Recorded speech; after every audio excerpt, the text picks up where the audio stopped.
शरीर की पवित्रता के लिए कई बार वर्णन हुआ है, जैसे शौच आदि में रज का प्रयोग। आप जैसे विरक्त हैं या गृहस्थ हैं, आपको मंत्र मिल गया है, तो अब ऐसे नहीं कि जहां मनाया खड़े लघु शंका कर दी, ऐसे चल दी। कोशिश करो। वैसे तो आजकल बोतलों में जल रखते हैं, छोटा गिलास रखा, या वो वैसे टेम्परेरी गिलास भी आते हैं, वो छोटे छोटे जो चाय पीने, वो पास है। लघु शंका गए, जल लिए, मूत्रेंद्रिय का प्रक्षालन किया, फिर हाथ धोया, फिर राधा वल्लभ श्री हरिवंश, राधा वल्लभ श्री हरिवंश, राधा वल्लभ श्री हरिवंश आचमन किया, और थोड़ा जल लेके से नाम जप करो, मंत्र जप करो, पवित्र वर्ष में। शौच गए, उतने ही कपड़े पहनो जितने आवश्यक है, जो धोने में काम आए।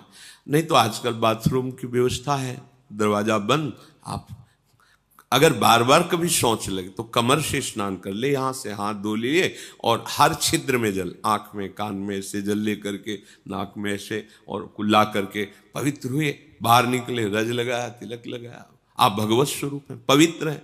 ये जो मनमानी आसुरी भाव नहीं है, फिर बुद्धि भ्रष्ट हो जाएगी, समझ में ही हमारी बात नहीं आएगी। बात समझ लेना, अगर आपका शरीर पवित्र नहीं है, वाणी पवित्र नहीं है, मन पवित्र नहीं, तो उपासना किस बात की हो रही?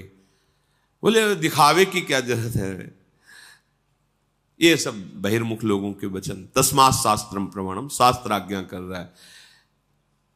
कई बार मन को समझाना पड़ता है। जैसे कोई आप प्रसाद दे दें, मुख में डाल लिया, और जहां मंत्र चलाने की कोशिश करो तो पहले अंदर से अभ्यास आता है, झूठा है, नहीं ये तो प्रसाद श्री जी का लिया है, ऐसा रज हर समय पास, जरा सा ऐसे, जरा सा एक कण भी दांत में लगा कि रज गई। अब आप मंत्र जप कर सकते हो, अगर पानी की व्यवस्था, आचमन नहीं, रज।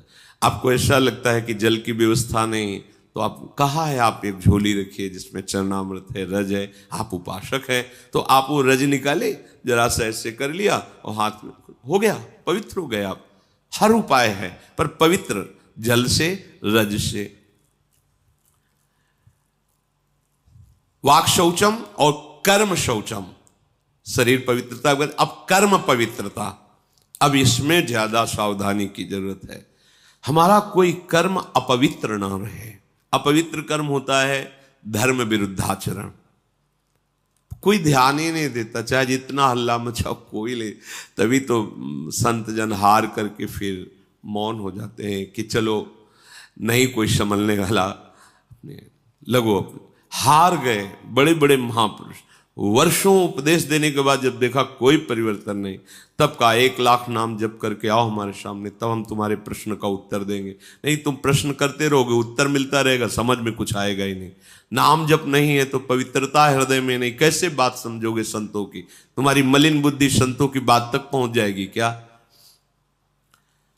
कर्म शौचम, कर्म शास्त्र प्रमाणित, गुरु उपदिष्ट, कोई भी कर्म ऐसा जो अधर्माचरण कहलाता है, वो हृदय अगर थोड़ा सा भी धर्म में चल रहा है तो आपका हृदय उत्तर देने लगेगा। ये गलत है, ये गलत। ज्यादा जानकारी के लिए रजिस्टर रखने की जरूरत नहीं है, वो हृदय ही है, वो बता देता रहेगा यहां गलत हो रहा है, सावधान हो जाए। नहीं समझ में आ रहा, संतों से पूछ लीजिए, भगवान से पूछ लीजिए। सच्ची कहते हैं, तुम हृदय में 1 मिनट शांत होइए और प्रभु से पूछिए, स्वामी प्रभु ये कार्य मुझे लगता है गलत है कि सही, आप अगर सही है तो हृदय शीतल हो जाएगा, गलत है तो जलन और संशय हो जाएगा, बस फिर अब उसको मत कीजिए।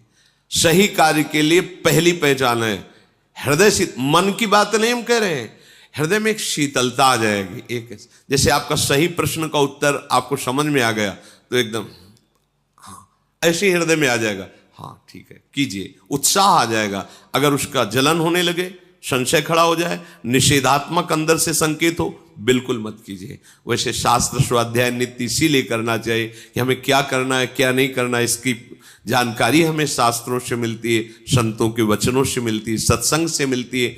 तो हमारा जब शरीर शुद्ध हो और कर्म शुद्ध हो, तो जो परम शुद्ध आत्म स्वरूप है उसमें आपका अनुभव हो जाएगा, आपका प्रवेश हो जाएगा, अपने स्वरूप में प्रवेश हो जाएगा, अर्थात शुद्ध ज्ञान आपके अंदर प्रकाशित हो जाएगा।